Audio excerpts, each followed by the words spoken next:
সে যায় প্রথমে দেখবেন যে প্রথমে সাদা একটা লম্বা একটা রেখা পড়বে। এই রেখার পর থেকে হঠাৎ একখানে দেখবেন কালো দাগ। কালো দাগটা আস্তে, আস্তে বড় আকার ধারণ করে সেখান থেকে পুরো পাতাটাকে নষ্ট করে ফেলে। এই সমস্যা কিন্তু আমাদের দেশের অনেক অঞ্চলে এই সমস্যা। তার মধ্যে মেক্সিমাম সমস্যা তৈরি হয় যেখানে যে জমিগুলো নদী বিধৌত অঞ্চল, নদীর তীরবর্তী অঞ্চলে যে জমিগুলো প্রতি বছরে বন্যার পানিতে প্লাবিত হয়, সেই অঞ্চলের জমিতে কিন্তু এই সমস্যা সবথেকে বেশি লক্ষ্য করা যায়। প্রিয় দর্শক আসসালামু আলাইকুম। শুভেচ্ছা নিবেন বেসিক এগ্রোর আজকের আরেকটি ভিডিওতে। কথা বলছি আমি নিজামুদ্দিন হিরো। আজ আমি আপনাদের সাথে শেয়ার করব যে ভুট্টা গাছের পাতা ঝলসে যাওয়া সম্বন্ধে। আমাকে অনেক ভাই প্রশ্ন করছে এই সম্বন্ধে কথা বলার জন্য।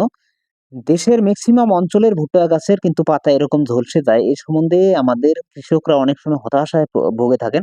আসলে এটা হতাশা হওয়ার মতোই। ভুট্টা গাছের পাতাগুলো ১ম এ নিচের পাতাগুলো এরকম ঝলসে যায়। তারপর দেখবেন যে মনে হয়তো পুড়ে গেছে। এরপর ধীরে, ধীরে উপরের পাতাগুলো একসময় পুড়ে যায়। অনেক সময় দেখেন যে পুরো গাছটি মরে যায়, আর অনেক সময় গাছ না মরলেও সে গাছের ফল হয় না।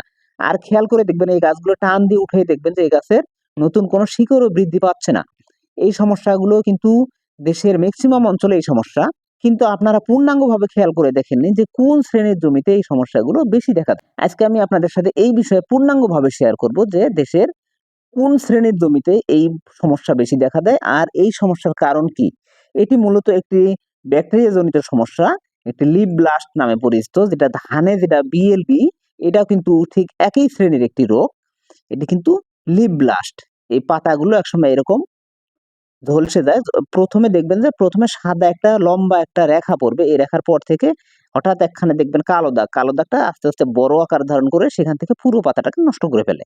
এই সমস্যা কিন্তু আমাদের দেশের অনেক অঞ্চলে এই সমস্যা। তার মধ্যে মেক্সিমাম সমস্যা তৈরি হয় যেখানে যে জমিগুলো নদী বিধৌত অঞ্চল, নদীর তীরবর্তী অঞ্চলে যে জমিগুলো প্রতি বছরে বন্যার পানিতে প্লাবিত হয়, সেই অঞ্চলের জমিতে কিন্তু এই সমস্যা সবথেকে বেশি লক্ষ্য করা যায়।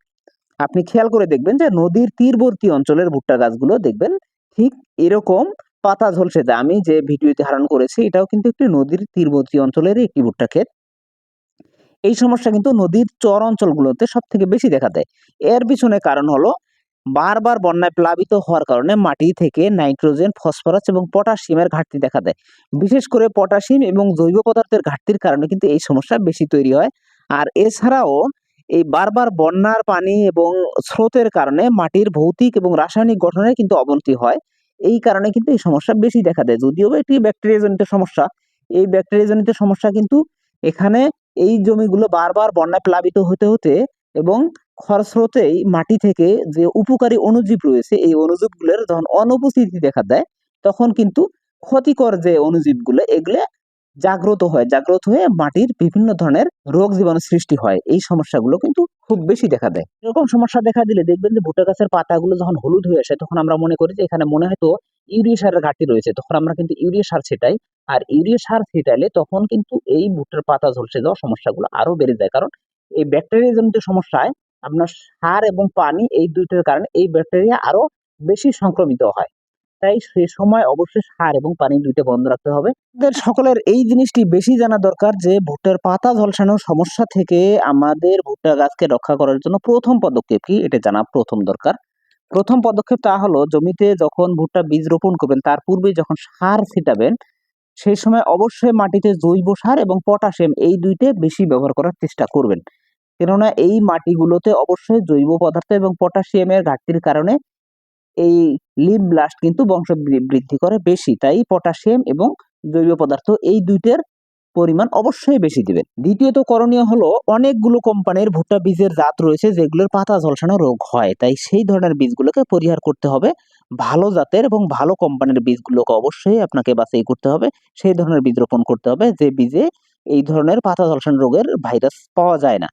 তাই সেই ধরনের বীজ আপনাকে অবশ্যই সংগ্রহ করতে হবে। তৃতীয়ত, যদি আপনার জমিতে অতিরিক্ত আগাছা হয় আর আগাছা নাশক যদি আপনি প্রয়োগ করে থাকেন, আগাছা নাশকের মাত্রা বেড়ে গেলে কিন্তু ভুট্টার পাতা অনেক সময় ঝলসে যাওয়ার সমস্যা তৈরি হতে পারে। তাই সেক্ষেত্রে চেষ্টা করবেন যে ভুট্টার আগাছা নাশক যেন মাত্রাতিরিক্ত কখনো প্রয়োগ না করেন।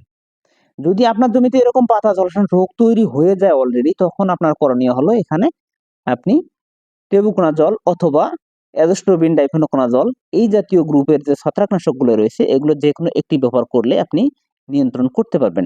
এছাড়াও আপনাকে আমি এই যে ছবিতে যেটা দেখাচ্ছি, যদি আপনি এই ছত্রাকনাশকটিও ব্যবহার করেন, তারপরেও কিন্তু আপনি এই ভাইরাস থেকে নিজের ভুট্টার জমিকে আপনি অবশ্যই রক্ষা করতে পারেন।